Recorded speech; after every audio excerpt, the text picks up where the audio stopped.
Pria yang melalui waktu ke dinasti Tang sedang makan tusuk sate. Namun secara tidak sengaja lagi dapat masalah pada dirinya hanya karena sebungkus garam. Karena garam halus adalah komoditas langka di dinasti Tang. Bahkan keluarga kerajaan kesulitan mendapatkan garam halus. Apalagi penduduk desa yang biasa. Jadi pangeran curigai mereka sebagai mata musuh negara lawanannya. Pada saat pangeran mau tangkapnya, dia bisa bilang bisa bikin garam. Dia juga ingin bertaruh dengan putra istana. Kalau saya bisa buat garam halus, maka Anda harus berlutut dan memanggil saya kakek. Kalau Anda yang tidak bisa, jadi bagaimana? Kalau tidak, apa yang Anda mau juga bisa. Pangeran tahu betul betapa pentingnya memiliki teknik pembuatan garam. Jadi cepatnya setuju. Nama pria ini Fan Dipu, seorang jenius dalam matematika, fisika dan kimia. Dia pakai pengetahuan modern untuk membuat garam kristal. Mengiris, melarutkan, menyaring, mengkristal. Akhirnya bisa ciptakan garam kristal. Pada saat ini, pasukan musuh telah memasuki barak. Katanya Fan Dipu yang penggali negara mereka. Jadi mereka mau ambilnya balik. Pangeran pastinya tidak mau lewati seorang jenius yang tahu cara membuat garam. Yang Pangeran Luo itu. Cepatnya panggil saya kakeklah. Jenderal itu dia. Tentara di kedua sisi mulai bertarung. Sisi musuh yang tahu tidak bisa bawa Fan Dipu pergi jadi maunya matikannya. Pangeran yang mau jaga Fan Dipu jadi ditebas dengan pedang. Pada detik yang kritik, kapak besar jatuh dari langit. Jatuh tepat di kepala si musuh, jadi buatnya pingsan. Ternyata Jenderal Dinasti Tang yang membawa tentara bersamanya. Dia secara berani matikan semua musuh. Jenderal Tijiao bisa menang pada kali ini, tapi dia yang tidak senang. Karena pangeran yang sedang parah, darah yang keluar secara terus-menerus. Pengobat juga tidak bisa lakukan apa dengan luka pangeran. Pangeran tahunya tidak bisa hidup lagi, saat sekarat. Dia minta Fan Dipu tunjukkan cara ciptakan garam buat dinasti Tang. Selesai bilang, pangeran yang cepatnya mati. Jenderal Tijiao pikirnya pangeran yang sudah mati. Jadi cepatnya keluarkan pedang untuk mengambil kematian sebagai meminta maaf. Untungnya Fan Dipu yang tepatnya hentikan. Dan bilang pangeran hanya hilang darah secara banyak jadi pingsan saja. Hanya tepat transfer darah jadi bisa sembuh. Lalunya dia pakai teknik medis modern untuk memberikan darah kepada pangeran. Pria ini yang melalui waktu ke dinasti Tang. Pakai gunakan transfusi darah untuk menyelamatkan nyawa pangeran. Saat ini, pengobat bilang Fan Dipu yang ngomong kosong. Saya sudah jadi pengobat selama ini. Belum pernah dengar metode transfusi darah. Saya yang tahu buat garam, Anda tahu kan? Garam itu terkait apa dengan menyelamatkan orang? Nyawa orang yang penting. Jenderal Tijiao hanya bisa ikuti Fan Dipu. Fan Dipu pakai gunakan kertas tes untuk menemukan orang dengan golongan darah yang cocok. Untungnya dia lagi bawa alat pertolongan pertama sederhana. Tepat ketika dia akan mengambil darah, Jenderal lagi mendengar. Dia berniat untuk mengambil darah para prajurit untuk ditransfer ke pangeran. Jenderal yang sangat marah, usir prajurit. Biarkan saya melihat siapa yang berani mencemarkan garis keturunan pangeran.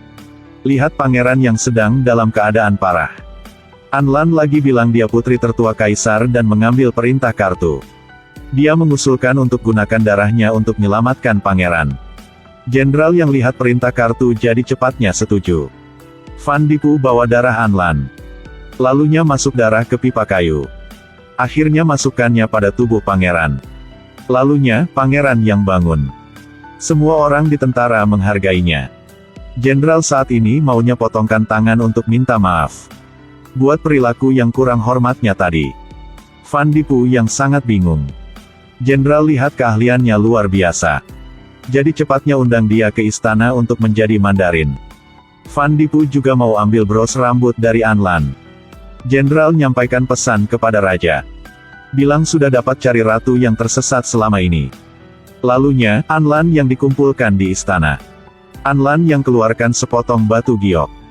Tapi semua penjabat lagi curiga tentang identitasnya. Minta raja harus ngecek garis keturunan. Tapi tidak disangka, saat masukkan darah ke dalam mangkuk. 2 tetes darah tidak bercampur. Semua penjabat lagi bilang ini seperti tipu sama raja. Saat ini, Anlan yang sangat bingung. Fan Dipu lihat begitu jadi bilang cara ini yang tidak tepatnya percaya. Tan Qiong yang juga setuju dengan Fan Dipu. Tapi lagi dimarahi sampai keluarkan darah oleh penjabat yang lain. Fan Dipu jadinya bawa darah Tan Qiong dan anaknya. Lalunya ambilnya ke raja. Darah dua orang ini juga tidak campur juga. Bisa kita dapat lihat cara mengekstrak darah untuk menerima kerabat pada zaman kuno tidak dapat diandalkan. Pada ulang tahun ayah raja, Fan Dipu yang berikan mahjong sebagai hadiah. Apa ini? Mahjong. Lalunya semua orang lagi saling main mahjong. Tapi baru saja ratu keluarkan satu kartu.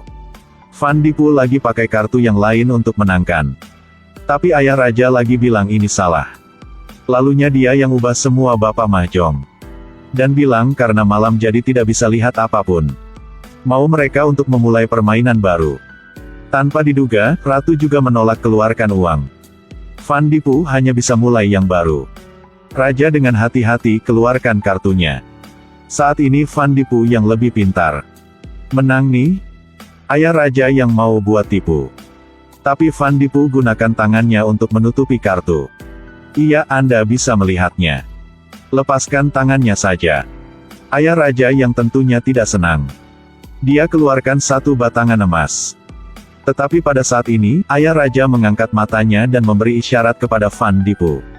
Fan Dipu yang segera kembalikan batangan emas dan membuat permintaan. Itulah ingin menyingkirkan pispot ayah raja. Hobinya juga aneh. Memang, hal-hal berharga itu langka. Pispot ayah raja yang benda yang tak ternilai harganya di masa sekarang. Ayah raja yang cepatnya berikan pispot buat Fan Dipu. Lalunya menyuruh Fan Dipu untuk istirahat. Semua yang juga bareng-bareng main secara senang. Fan Dipu yang di samping mulai cari cara buat ayah raja menang. Pada akhirnya dia menang berturut-turut. Melihat meja penuh dengan batangan emas. Semua orang terus bersorak-sorai. Senangkan ayah raja. Saat ini, Fan Dipu yang peluk tumpukan emas di atas meja. Lagi ditemukan oleh nenek. Kakek tahu ini emas dari raja. Jadi cepatnya balikkan raja. Fan Dipu dan nenek berjuang dan buat tumpukan emas berserakan di mana-mana. Saat ini, Sida-Sida yang datang dan bilang Fan Dipu sudah buat prestasi yang luar biasa. Bawa kado spesial hari ini. Lalu sampaikan wasiat ratu. Maunya Fan Dipu harusnya tahu jaga diri. Jangan sembarangan mendapatkan keuntungan yang haram. Ternyata raja ingin dapatkan emas itu kembali. Tapi Fan Dipu yang pikirkan cara. Tidak perlu membayar kembali dan membuat raja bahagia. Orang ini melalui waktu ke dinasti Tang. Di sini dia adakan sebuah lelang. Pada saat ini, Fan Dipu memiliki kesempatan untuk pecahkan mutiara Tianlang yang bernilai. Orang Turan The Jueding hina para dewa. Lalunya mau matikannya. Jika kalian yang berani datang ke sini, saya akan hancurkan yang ini. Orang Turan The Jueding tidak berani maju. Fan Dipu berani naikkan harga 8 kali lipat. Pria gemuk itu berpikir sejenak dan kemudian harusnya menerima. Tanpa diduga, itu adalah jebakan Fan Dipu dan Asu. Walaupun 4 orang Turan The Jueding bilang mereka saudara. Tapi sebenarnya selalu saling merencanakan. Suatu hari pangeran yang mengadakan perjamuan. Tujuannya adalah untuk mengukur konvergensi dengan orang Turan The Jueding. Tunggunya mabuk pangeran dengan sengaja memprovokasi mereka. Tanyakan kepada mereka siapa pemimpinnya. Pria gendut itu dengan percaya diri mengatakan itu pasti dia. Asu yang tidak setuju dan bilang, di padang rumput ini, itu pasti saya. Pria gemuk itu tiba-tiba berbicara dengan mengejek. Asu yang cepatnya meraih kerahnya. Untungnya, pangeran yang dapat hentikannya tepat waktu. Di sini, Liu Shou bawa ribuan surat ke pengadilan. Langsung nyalahkan raja yang tidak memahami hati rakyat. Ini adalah surat darah yang ditulis oleh orang-orang Shandong sebelum mereka meninggal. Tanpa diduga, raja yang mengatakan bahwa Liu Shou yang bodoh. Jika kita tidak selesaikan suku Turan The Jueding, kemudian mereka akan menjadi bencana. Saat itu, guntur terdengar di langit. Liu Shou yang tertawa, dia bilang Tuhan yang memiliki mata. Jadi gunakan guntur untuk memperingatkan. Dia yang pegang surat darah berdiri di hujan pakai kematian untuk buktikan. Raja kirim tentara untuk menyeret Liu Shou masuk. Tapi baru saja dekati lagi pingsan karena guntur. Tidak ada yang berani mendekat.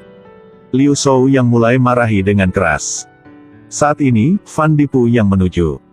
Dia ikat bendera dengan tombak dan letakkannya di atas patung. Lalunya taruh dengan Liu Shou. Jika bendera tersambar petir, dia akan menang. Liu Shou yang percaya diri ikuti. Tapi tak disangka, setelah itu, bendera besi itu dirobohkan. Meski tidak berkomitmen, Liu Shou harus menerima kekalahan. Orang yang terkaitnya lagi tidak bisa larikan diri. Tapi tidak menyangka, metode Fan Dipu ini lagi bantu seluruh keluarga Lu lolos dari kematian.